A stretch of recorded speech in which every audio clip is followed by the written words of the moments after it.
আমায় কাছে ডেকে নিও ওগো মোর প্রিয় নবী। আলহামদুলিল্লাহি রাব্বিল আলামিন ওয়াসসালাতু ওয়াসসালামু আলা সাইয়্যিদিল মুরসালিন আম্মা বা'দ ফাআউযু বিল্লাহি মিনাশ শাইতানির রাজীম বিসমিল্লাহির রহমানির রহিম। আসসালাতু ওয়াসসালামু আলাইকা ইয়া রাসূলুল্লাহ ওয়া আলা আলিকা ওয়া আসহাবিকা ইয়া হাবিবাল্লাহ। আসসালাতু ওয়াসসালামু আলাইকা ইয়া নবিয়াল্লাহ ওয়া আলা আলিকা ওয়া আসহাবিকা ইয়া নূরাল্লাহ। প্রিয় ইসলামী ভাইরা এবং মাদানী চ্যানেলের দর্শকবৃন্দ, আবারও উপস্থিত হয়েছি অনুষ্ঠান নবী প্রেমের কাহিনী নিয়ে। এই অনুষ্ঠানে জানাই আপনাদের সকলকে স্বাগতম। প্রিয় মাদানী চ্যানেলের দর্শকবৃন্দ, আপনারা সবাই জানেন যে এই অনুষ্ঠানের মাধ্যমে আমরা নবী প্রেমের কাহিনী শুনে থাকি। নবী প্রেম কেমন হওয়া উচিত একজন মুমিনের অন্তরে, এটা শুনে থাকি। এবং বিশেষ করে সাহাবায়ে কেরাম আলাইহিম রিদওয়ান, যারা এই উম্মতের পথ প্রদর্শক, অর্থাৎ যাদেরকে ফলো করতে নবী করিম সাল্লাল্লাহু আলাইহি সাল্লাম নিজেই বলেছেন। নবী করিম সাল্লাল্লাহু আলাইহি সাল্লাম নিজেই ইরশাদ করেছেন যে আসহাবিকান নুজুম ফাবিআইয়িহিম ইকতাদাইতুম ইহতাদাইতুম। বললেন যে আমার সাহাবা, আমার আসহাব, তারা হচ্ছে নক্ষত্রের মতো, নক্ষত্রের ন্যায়। তাদের মধ্যে যাদেরকেই তোমরা অনুসরণ করবে তোমরা হিদায়াত পেয়ে যাবে। তো সাহাবায়ে কেরাম যারাই রয়েছেন সবাই আকাশের নক্ষত্রের মতো। যেহেতু পূর্ববর্তী যুগে নক্ষত্রকে দেখে সমুদ্রের যে নৌকা সেটা চলতো, নক্ষত্র দেখে তারা সমুদ্র পাড়ি দিত। তো এই জন্যই যারা নক্ষত্রকে ফলো করবে তারা গন্তব্যে পৌঁছে যাবে, আর যারা নক্ষত্রকে ফলো করবে না তারা গন্তব্যে পৌঁছাতে পারবে না। তো নবী করিম সাল্লাল্লাহু আলাইহি ওয়াসাল্লাম ইরশাদ করেন যে আসহাবি কান নুজুম, আমার সাহাবায়ে কেরাম হচ্ছে নক্ষত্রের মতো, যাদেরকেই ফলো করবে, অনুসরণ করবে, তোমরা হিদায়াত পেয়ে যাবে, তোমরা হিদায়াত প্রাপ্ত হবে। এবং আহলে বাইতের ব্যাপারে ইরশাদ করেছেন যে আমার আহলে বাইত হচ্ছে নূহ আলাইহিস সালামের নৌকার ন্যায়, নূহ আলাইহিস সালামের নৌকার মতো। যারা নূহ আলাইহিস সালামের নৌকায় উঠেছিল, আরোহণ করেছিল, তারাও নাজাত পেয়েছিল, আর যারা উঠতে পারেনি তারা ধ্বংস হয়ে গিয়েছে। তো আহলে সুন্নাত ওয়াল জামাত আমরা যারা রয়েছি, আমরাও নবী করিম সাল্লাল্লাহু আলাইহি সাল্লামের আহলে বাইত এর নৌকায় আরোহণ করেছি, আর সাহাবায়ে কেরাম যারা নক্ষত্র তাদেরকে ফলো করছি। তো আলা হযরত বলেন আহলে সুন্নত কা হে বেড়া পার, আসহাবে হুজুর নজম হ্যাঁ और नाव है इतरत रसूलुल्लाह की। যেহেতু আমরা আহলে সুন্নাত, আমরা সাহাবা এবং আহলে বাইত উভয়ের দামান ধরে আছি, ইনশাআল্লাহ আমাদের তরি পার হয়ে যাবে। ইনশাআল্লাহ সাহাবায়ে কেরামের ইশকে রাসূলের ব্যাপারে শুনবো, আহলে বাইতের ইশকে রাসূলের ব্যাপারেও শুনবো। আর একটাই উদ্দেশ্য, যেন আমাদেরও ইশকে রাসূল নবী প্রেম নসিব হয়ে যায়, কেননা এটা হচ্ছে ঈমানের মূল। প্রত্যেক মুসলমানের অন্তরে নবী করিম সাল্লাল্লাহু আলাইহি সাল্লামের ভালোবাসা থাকা আবশ্যক। নবী করিম সাল্লাল্লাহু আলাইহি সাল্লাম নিজে ইরশাদ করেছেন লা ইউমিনু আহাদুকুম হাত্তা আকুনা আহাব্বা ইলাইহি মিন ওয়ালিদিহি ওয়া ওয়ালাদিহি ওয়ান নাসি আজমাইন।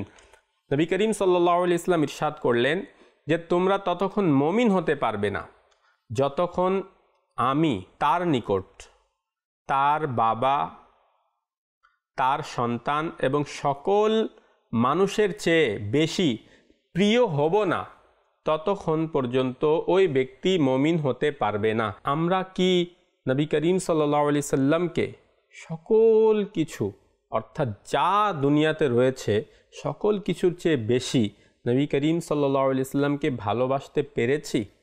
বা নবী করিম সাল্লাল্লাহু আলাইহি সাল্লামের ভালোবাসা কি আমার অন্তরে আছে? এটা আমরা একটু চেক করি।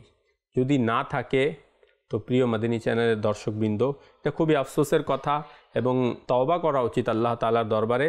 আর আল্লাহ তাআলার দরবারে কান্না করে করে দোয়া করা উচিত যে আল্লাহ আমাদেরকে নবী প্রেম দান করো, আমাদেরকে ইশকে রাসূল দান করো। কেননা কাল কিয়ামতের দিন নবী করিম সাল্লাল্লাহু আলাইহি সাল্লামই শাফাআত করে আমাদেরকে জান্নাতে নিয়ে যাবেন।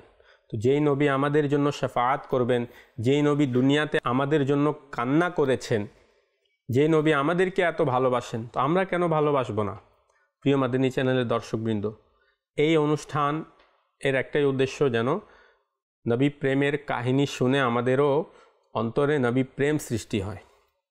নবী প্রেম তো আছে আলহামদুলিল্লাহ, তো নবী প্রেম যাতে আরও বৃদ্ধি হয়ে যায় এটাই আমাদের উদ্দেশ্য। আসুন প্রথমে একটি দরুদ শরীফের ফজিলত শুনে নেই। নবী করিম সাল্লাল্লাহু আলাইহি ওয়াসাল্লাম ইরশাদ করেন, আউলান নাসি বি ইয়াউমাল কিয়ামতি আকসারুহুম আলাইয়া সলাতান। ইরশাদ করেন, তোমাদের মধ্যে কিয়ামতের দিন আমার সবচেয়ে নিকটবর্তী সেই ব্যক্তিই হবে যে দুনিয়ায় আমার প্রতি সবচেয়ে বেশি দরুদ শরীফ পাঠ করবে। তো প্রিয় মাদিনী চ্যানেলের দর্শকবৃন্দ, দরুদ শরীফ পাঠ এটা নিজের অভ্যাসে পরিণত করুন। দিন রাত দরুদ শরীফ পাঠ করতে থাকুন।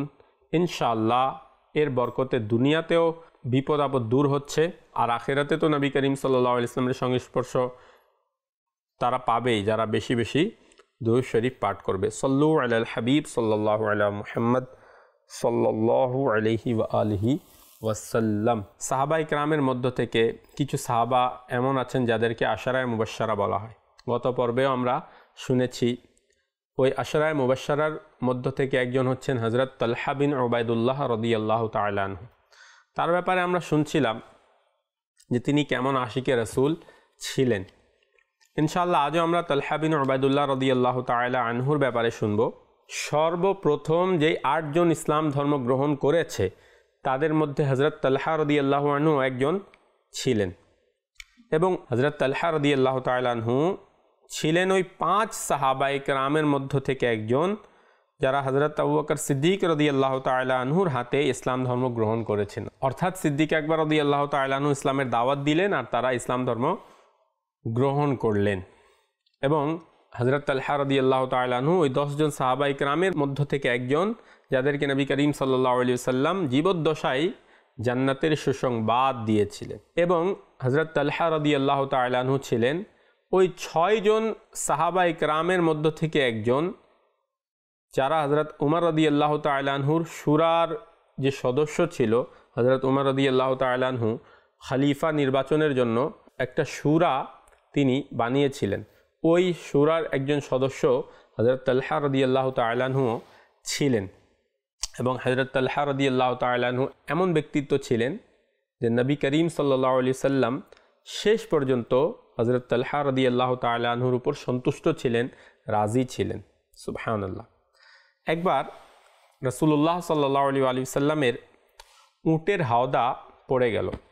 এক রাতে নবী করিম সাল্লাল্লাহু আলাইহি সাল্লামের উটের হাওদা অর্থাৎ যেটা উটের উপর থাকে, যেটার উপর মানুষ বসে, ওটা পড়ে গেল।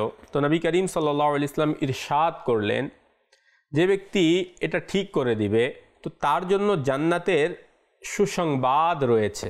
দেখেন হযরত তালহা রাদিয়াল্লাহু তাআলা আনহু এমনিতেই জান্নাতের সুসংবাদ প্রাপ্ত, কিন্তু যখন এই কথা শুনলেন নবী করিম সাল্লাল্লাহু আলাইহি সাল্লামের, তখন সঙ্গে সঙ্গে তিনি এগিয়ে যান এবং এই সাআদাত আবার অর্জন করলেন। এবং ঠিক কী করলেন, তিনি ওই উটের হাওদাটা ঠিক করে দিলেন। যখন নবী করিম সাল্লাল্লাহু আলাইহি সাল্লাম ওই উটের মধ্যে সওয়ার হলেন, আরোহণ করলেন, তখন নবী করিম সাল্লাল্লাহু আলাইহি সাল্লাম ইরশাদ করলেন, এই জিবরাইল তোমাকে সালাম জানাচ্ছেন এবং বলছেন যে আমি কিয়ামতের ভয়ঙ্কর মুহূর্তে, কিয়ামতের ওই বিপদের সময় আমি তোমার সঙ্গে থাকব এবং তোমাকে এই বিপদ থেকে রক্ষা করব। সুবহানাল্লাহ, কেমন সুসংবাদ পেলেন হযরত তালহা রাদিয়াল্লাহু তাআলা আনহু। হযরত আমিরুল মুমিনিন মাওলা আলী রাদিয়াল্লাহু তাআলা আনহু তিনি এই বিষয়ে নিজ কান দ্বারা শুনেছেন যে তিনি বলেন যে রাসূলুল্লাহ সাল্লাল্লাহু আলাইহি ওয়াসাল্লাম ইরশাদ করেছেন, তালহা ও জুবায়ের রাদিয়াল্লাহু আনহুমা জান্নাতে আমার প্রতিবেশী হবে। কেমন মানে মর্যাদা, হ্যাঁ, নবী করিম সাল্লাল্লাহু আলাইহি ওয়াসাল্লামের প্রতিবেশী হওয়া এটা কিন্তু অনেক বড় একটা মর্যাদা। আমরা সারা জীবন দোয়া করি, আলহামদুলিল্লাহ আমরা দাওয়াতে ইসলামীর মাদিনী পরিবেশের বরকতে আমরা এই দোয়াটা শিখেছি যে হে আল্লাহ আমাদেরকে নবী করিম সাল্লাল্লাহু আলাইহি ওয়াসাল্লামের জান্নাতের মধ্যে প্রতিবেশী হওয়ার সৌভাগ্য দান করো। আর এদিকে হুজুর সাল্লাল্লাহু আলাইহি ওয়াসাল্লাম নিজে ইরশাদ করেছেন যে তালহা এবং জুবায়ের জান্নাতে আমার প্রতিবেশী। সুবহানাল্লাহ। উহুদের যুদ্ধের সময় নবী করিম সাল্লাল্লাহু আলাইহি ওয়াসাল্লাম 2টি সবুজ লৌহবর্ম পরেছিলেন। তো যখন তিনি একটি পাথরের উপর উঠতে চাচ্ছিলেন উহুদ পাহাড়ে, তো বর্মের কারণে নবী করিম সাল্লাল্লাহু আলাইহি সাল্লামকে উঠতে কিছুটা কষ্ট হচ্ছিল। তখন হুজুর সাল্লাল্লাহু আলাইহি সাল্লাম তালহা রাদিয়াল্লাহু তাআলা আনহুকে নিচে বসালেন এবং তালহা রাদিয়াল্লাহু তাআলা আনহুর উপর পা রেখে হুজুর সাল্লাল্লাহু আলাইহি সাল্লাম উপরে উঠলেন। সে সময় উপস্থিতদের কাছে নবী করিম সাল্লাল্লাহু আলাইহি সাল্লাম ঘোষণা করলেন যে তালহার জন্য জান্নাত নিশ্চিত হয়েছে, জান্নাতকে ওয়াজিব করে নিয়েছে তালহা নিজের উপর। সুবহানাল্লাহ, কেমন সুসংবাদ! হুজুর সাল্লাল্লাহু আলাইহি সাল্লাম কয়েকবার তাকে জান্নাতের সুসংবাদ দিয়েছেন। সুবহানাল্লাহ। হযরত জাবির বিন আব্দুল্লাহ রাদিয়াল্লাহু তাআলা আনহু বলেন যে আমি দেখেছি যে আমাদের প্রিয় নবী সাল্লাল্লাহু আলাইহি সাল্লাম ইরশাদ করেছেন, যারা পৃথিবীতে চলাফেরা করা কোনো শহীদকে দেখে আনন্দ পেতে চায়, আনন্দিত হতে চায়, তারা যেন তালহাকে দেখে নেয়। হযরত তালহা বিন উবাইদুল্লাহ রাদিয়াল্লাহু তাআলা আনহু, যিনি গজওয়ায়ে উহুদের মধ্যে এমনভাবে মুশরিকদের বিরুদ্ধে, অমুসলিমদের বিরুদ্ধে এমনভাবে লড়াই করেছেন যে হযরত আবু বকর সিদ্দিক রাদিয়াল্লাহু তাআলা আনহু যখনই গজওয়ায়ে উহুদ অর্থাৎ উহুদের যুদ্ধের কথা বলতেন, যখনই উহুদের আলোচনা করতেন, তখন এটাই বলতেন উহুদের দিনটা তালহারই ছিল, যালিকা ইয়াউমু তালহা, অর্থাৎ সেটা তালহার দিন ছিল। তিনি এমনভাবে নবী করিম সাল্লাল্লাহু আলাইহি সাল্লামের হিফাজত করেছেন সেদিন। উহুদের যুদ্ধের সময় মুসলমানদের মধ্যে একটা খবর ছড়িয়ে পড়ল, হতাশা বিরাজ করলো সেখানে। অমুসলিমদের পক্ষ থেকে একটা গুজব ছড়ালো যে হুজুর সাল্লাল্লাহু আলাইহি সাল্লাম শহীদ হয়ে গিয়েছেন। তো কি হলো, সবাই এদিক ওদিক ছোটাছুটি করতে লাগলো, কিন্তু 12 জন সাহসী যোদ্ধা নবী করিম সাল্লাল্লাহু আলাইহি সাল্লামের আশেপাশে দাঁড়িয়ে রইলেন নবী করিম সাল্লাল্লাহু আলাইহি সাল্লামের হিফাজতের জন্য। 12 জনের মধ্যে 11 জন ছিলেন আনসারি এবং একজন ছিলেন মুহাজির, আরও একজন হচ্ছেন হযরত তালহা বিন উবাইদুল্লাহ রাদিয়াল্লাহু তাআলা আনহু। নবী করিম সাল্লাল্লাহু আলাইহি ওয়াসাল্লাম পাহাড়ের চূড়ায় যখন ওঠার চেষ্টা করছিলেন, তখন কাফিররা হামলা চালায়, নবী করিম সাল্লাল্লাহু আলাইহি সাল্লামের দিকে তীর নিক্ষেপ করলো। নবী করিম সাল্লাল্লাহু আলাইহি সাল্লাম জিজ্ঞেস করলেন যে দুশমনদেরকে কে থামাবে? হযরত তালহা রাদিয়াল্লাহু আনহু বললেন, হুজুর আমি থামাবো। কিন্তু হুজুর সাল্লাল্লাহু আলাইহি সাল্লাম তখন অনুমতি দেননি, বললেন যে তালহা তোমার সময় এখন নয়, এখন অন্যকে দাও। এরপর এক এক করে আনসারি সাহাবিগণ সবাই শহীদ হয়ে গেলেন নবী করিম সাল্লাল্লাহু আলাইহি সাল্লামের হিফাজত করতে গিয়ে। আর শেষ অবধি শুধুমাত্র হযরত তালহা রাদিয়াল্লাহু তাআলা আনহুই অবশিষ্ট রইলেন। তারা একের পর এক আক্রমণ করছিল, আর হযরত তালহা রাদিয়াল্লাহু তাআলা আনহু নবী করিম সাল্লাল্লাহু আলাইহি সাল্লাম এর হিফাজতের জন্য নিজের উপরেই সে কী করছেন, সেই আঘাত নিয়ে নিচ্ছেন। আর শেষ অবধি শুধুমাত্র হযরত তালহা রাদিয়াল্লাহু তাআলা আনহু বাকি রইলেন। তখন তিনি দেখলেন যে দুশমনরা সামনে আসছে, তখন নবী করিম সাল্লাল্লাহু আলাইহি সাল্লাম অনুমতি দিলেন। তো তিনি ওই দুশমনদেরকে প্রতিহত করতে সক্ষম হন এবং কুফাররা, মুশরিকরা, অমুসলিমরা তারা শেষ পর্যন্ত নিজেদের অপচেষ্টায় ব্যর্থ হয়ে পালিয়ে গেল। হযরত আবু বকর সিদ্দিক রাদিয়াল্লাহু তাআলা আনহু তিনি বলেন যে উহুদের দিন যখন আমরা হযরত তালহা রাদিয়াল্লাহু তাআলা আনহুর দিকে তাকালাম, দেখলাম, তখন দেখি যে হযরত তালহা রাদিয়াল্লাহু তাআলা আনহু নবী করিম সাল্লাল্লাহু আলাইহি সাল্লামের সুরক্ষার জন্য, হিফাজতের জন্য এমনভাবে যুদ্ধ করেছেন যে তার শরীরের সর্বত্র ছোট বড় মিলিয়ে 70-এর চেয়ে বেশি আঘাতের দাগ লেগেছে, আঘাতের চিহ্ন আছে শরীরে। 70টিরও বেশি আঘাত। আল্লাহু আকবার। নবী করিম সাল্লাল্লাহু আলাইহি সাল্লামের ভালোবাসায়, নবী করিম সাল্লাল্লাহু আলাইহি সাল্লামকে বাঁচানোর জন্য, নবী করিম সাল্লাল্লাহু আলাইহি সাল্লামের হিফাজতের জন্য হযরত তালহা রাদিয়াল্লাহু তাআলা আনহু 70টি আঘাত খেয়েছেন। এমনকি আঙ্গুলও কেটে গিয়েছে এবং একটা হাত তো অবশ হয়ে গিয়েছে। এটার মধ্যে আক্রমণ, এটার মধ্যে তীর এতটাই লেগেছে যে হাত অবশ হয়ে গিয়েছে। সুবহানাল্লাহ। নবী করিম সাল্লাল্লাহু আলাইহি সাল্লামের এই সাহাবী কেমনভাবে নিজের জীবনকে নবী করিম সাল্লাল্লাহু আলাইহি সাল্লামের উপর উৎসর্গ করে দিয়েছেন। আসলেই হুজুর সাল্লাল্লাহু আলাইহি সাল্লামের রক্ষায় নিজের জীবন উৎসর্গ করার যে আনন্দ, সেটা দুনিয়ার কোনো জিনিসের মধ্যেই নেই। তাই তো সাহাবায়ে কেরাম, বিশেষ করে আনসারগণ নিজের নবী সাল্লাল্লাহু আলাইহি সাল্লামের চারপাশে প্রজাপতির মতো ঘুরে ঘুরে নিজেদের জীবনকে বিলিয়ে দিয়েছেন আর রেখে গেছেন ত্যাগ ও প্রেমের চিরস্থায়ী দৃষ্টান্ত। সুবহানাল্লাহ। হযরত তালহা রাদিয়াল্লাহু তাআলা আনহু তিনি মান্যত যেটা করতেন সেটা পূরণও করতেন। সাহাবায়ে কেরাম আলাইহিমুর রিদওয়ানদের মধ্য থেকে কয়েকজন এমন সাহাবায়ে কেরাম ছিলেন যারা বদরের যুদ্ধে কোনো কারণে অংশ নিতে পারেননি।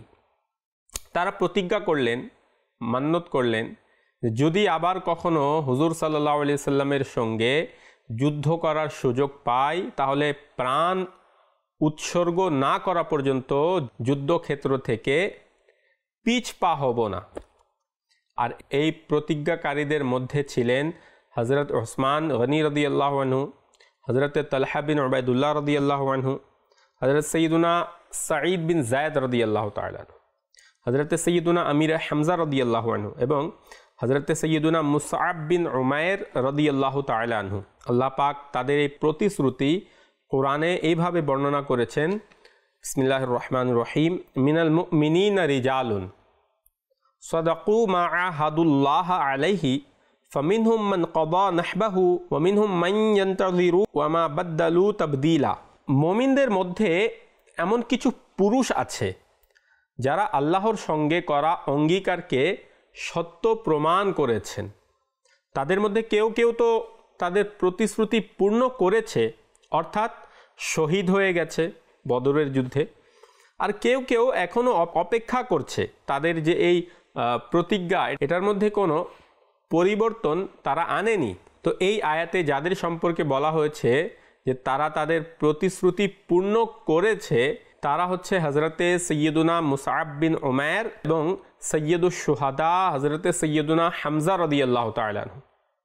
তারা যুদ্ধক্ষেত্রে দৃঢ়ভাবে লড়ে শাহাদাত অর্জন করেছেন। আর যাদের সম্পর্কে বলা হয়েছে যে তারা এখনও অপেক্ষা করছে, তারা হচ্ছে হযরত সৈয়দুনা তালহা বিন উবাইদুল্লাহ রাদিয়াল্লাহু আনহু এবং হযরত সৈয়দুনা উসমান বিন আফফান রাদিয়াল্লাহু তাআলা আনহুমা।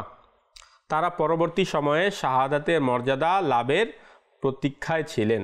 যেহেতু তারা উহুদ যুদ্ধে শহীদ হননি, কিন্তু তারা অপেক্ষায় ছিলেন যে যখনই আমরা সুযোগ পাব, যখনই আল্লাহ পাক আমাদের জন্য এই সুযোগ করে দিবেন, আমরাও নিজের জীবন উৎসর্গ করে দিব। সুবহানাল্লাহ। আর তাদের সম্পর্কে আল্লাহ পাক কোরআনে বলেছেন যে মুমিনদের মধ্যে কিছু এমন লোক আছে যারা নিজেদের কি করে, মান্যতকে পূরণ করে। কেউ কেউ তো করে দিয়েছে আর কেউ কেউ অপেক্ষায় আছে।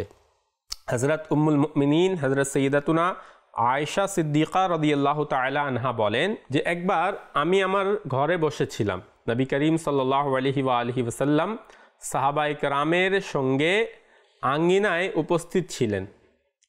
এমন সময় হযরত তালহা রাদিয়াল্লাহু তাআলা আনহু সেখানে এসে হুজুর সাল্লাল্লাহু আলাইহি সাল্লামের দরবারে হাজির হলেন। তখন নবী করিম সাল্লাল্লাহু আলাইহি ওয়া আলিহি ওয়াসাল্লাম ইরশাদ করলেন যে এমন একজন জীবিত মানুষকে দেখতে চায় যিনি নিজের মান্যত, নিজের প্রতিজ্ঞা পূর্ণ করেছেন, সে যেন হযরত তালহার দিকে তাকায়।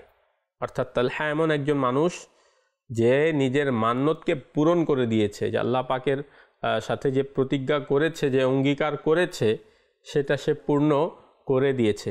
এই ফজিলত হযরত তালহা রাদিয়াল্লাহু তাআলা আনহুর, এটা হুজুর সাল্লাল্লাহু আলাইহি সাল্লাম নিজেই সাহাবায়ে কেরামের কাছে বর্ণনা করছেন।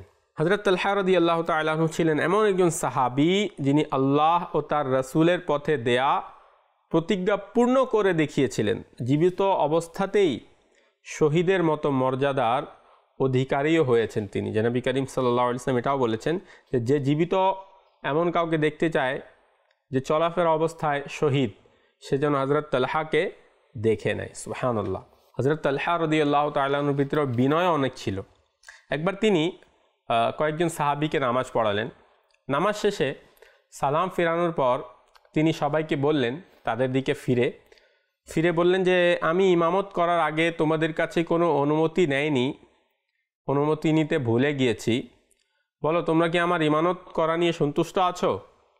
তো সবাই বিনয়ের সঙ্গে বলল যে জি হ্যাঁ, আমরা সবাই সন্তুষ্ট আছি। নবী করিম সাল্লাল্লাহু আলাইহি সাল্লামের সাহাবীর ইমামতির পিছনে নামাজ পড়তে পেরে আমরা আনন্দিত। তখন হযরত তালহা বিন উবাইদুল্লাহ রাদিয়াল্লাহু তাআলা আনহু তিনি বললেন যে আমি নবী করিম সাল্লাল্লাহু আলাইহি ওয়াসাল্লামকে বলতে শুনেছি, যে ব্যক্তি কোনো সম্প্রদায়ের ইমাম হয় অথচ তারা তাকে পছন্দ করে না, তার ইমামতি বৈধ নয়। সাহাবায়ে কেরামের বিনয় ও নম্রতার কি চমৎকার উদাহরণ!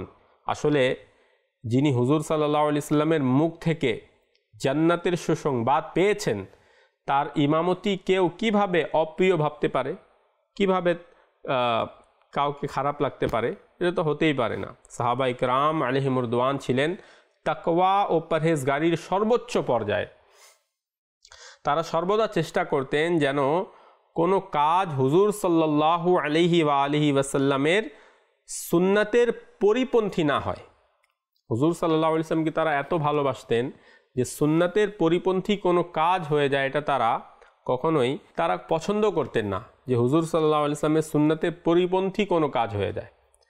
তাই তারা তাদের সমগ্র জীবন কোরআন এবং সুন্নাত প্রচারে ব্যয় করেছেন এবং এই পথে অর্থাৎ এই কোরআন এবং সুন্নাতের প্রচারের এই রাস্তায় যত কষ্ট যত বিপদ এসেছে সেগুলোকে আনন্দের সাথে গ্রহণ করেছেন। হযরত তালহা রাদিয়াল্লাহু তাআলা আনহু কখন শহীদ হয়েছেন? জঙ্গে জামালের সময় 11 জামাদিউল আখির 36 হিজরির বৃহস্পতিবারে মারওয়ান বিন হাকাম হযরত তালহা রাদিয়াল্লাহু তাআলা আনহুর পায়ে একটি তীর নিক্ষেপ করে। তীরটি এমন জায়গায় লেগে গিয়েছিল হযরত তালহা রাদিয়াল্লাহু তাআলা আনহুর যে রক্তের যে ধমনী সেটা কেটে গেল, অর্থাৎ এমন একটি শিরায় লেগে গিয়েছে, সেটা কেটে গিয়েছে। তারা যখন ক্ষতটি বেঁধে রাখতেন তো পা ফুলে যেত, আর যদি ওটাকে খুলে দিতেন তো রক্ত অনেক বেশি প্রবাহিত হতো। এটা থেকে হযরত তালহা রাদিয়াল্লাহু তাআলা আনহু তিনি বললেন এটা এভাবেই থাকুক, এটা আল্লাহ তাআলার পক্ষ থেকে পাঠানো তীরগুলোর মধ্য থেকে একটি, যার মাধ্যমে আমার শাহাদাত নির্ধারিত হয়েছে, এটার মধ্যে আমার শাহাদাত লেখা আছে, এটা এভাবেই ছেড়ে দাও। এরপর সেই ক্ষতের কারণেই তিনি 60 অথবা 64 বছর বয়সে এই দুনিয়ার এই অস্থায়ী বাসস্থান ত্যাগ করে চিরস্থায়ী আবাস আখিরাতের উদ্দেশ্যে রওনা হলেন। মাওলা আলী রাদিয়াল্লাহু তাআলা আনহু যখন হযরত তালহা রাদিয়াল্লাহু তাআলা আনহুর শাহাদাতের সংবাদ পেলেন তখন গভীর দুঃখে হযরত তালহা রাদিয়াল্লাহু তাআলা আনহুর দেহ মুবারকের কাছে আসলেন এবং উট থেকে নেমে হযরত তালহা রাদিয়াল্লাহু তাআলা আনহুর পবিত্র চেহারা এবং দাড়ি থেকে ধুলো মুছে দিতে দিতে অশ্রু জল কণ্ঠে বললেন, আহ, যদি এই দিন দেখার আগেই আমি পৃথিবী থেকে চলে যেতাম। তাবাকাতে ইবনে সাদে আছে, যে ব্যক্তি হযরত তালহা রাদিয়াল্লাহু তাআলা আনহুকে শহীদ করেছিল সে পরে মাওলা আলী রাদিয়াল্লাহু আনহুর দরবারে এসে প্রবেশের অনুমতি চাইল। তখন হযরত আলী রাদিয়াল্লাহু তাআলা আনহু উপস্থিত লোকদেরকে বললেন যে তাকে জানিয়ে দাও তার জন্য জাহান্নাম নির্ধারিত হয়েছে। সুবহানাল্লাহ। তো এই ছিলেন হযরত তালহা বিন উবাইদুল্লাহ রাদিয়াল্লাহু তাআলা আনহু, আশরায়ে মুবাশশারার মধ্য থেকে একজন সাহাবী, যিনি হুজুর সাল্লাল্লাহু আলাইহি সাল্লামকে মন প্রাণ থেকে নিজের আত্মীয় স্বজন, বাবা মা এবং সকল কিছু থেকে বেশি ভালোবেসেছেন এবং হুজুর সাল্লাল্লাহু আলাইহি সাল্লামও তাকে ভালোবাসতেন। তো প্রিয় মাদানী চ্যানেলের দর্শকবৃন্দ, আমাদেরও উচিত সাহাবায়ে কেরাম আলাইহিমুর রিদওয়ান এর জীবনী অনুসরণ করা এবং তারা যেভাবে চলেছেন তাদের পদাঙ্ক অনুসরণ করা। আল্লাহ পাক আমাদের সকলকে হযরত তালহা বিন উবাইদুল্লাহ রাদিয়াল্লাহু তাআলা আনহুর ওয়াসিলায় আমাদেরকেও প্রকৃতপক্ষে আশিকে রসুল হওয়ার তৌফিক দান করুন। আমিন বিজাহিন নবিয়্যিল আমিন সাল্লাল্লাহু আলাইহি ওয়া আলিহি ওয়াসাল্লাম। ইনশাআল্লাহ আবারও উপস্থিত হব। ততক্ষণ সবাই ভালো থাকুন, সুস্থ থাকুন, মাদানী চ্যানেল দেখতে থাকুন। সাল্লু আলাল হাবিব সাল্লাল্লাহু আলা মুহাম্মদ সাল্লাল্লাহু আলাইহি ওয়াসাল্লাম। আমায় কাছে ডেকে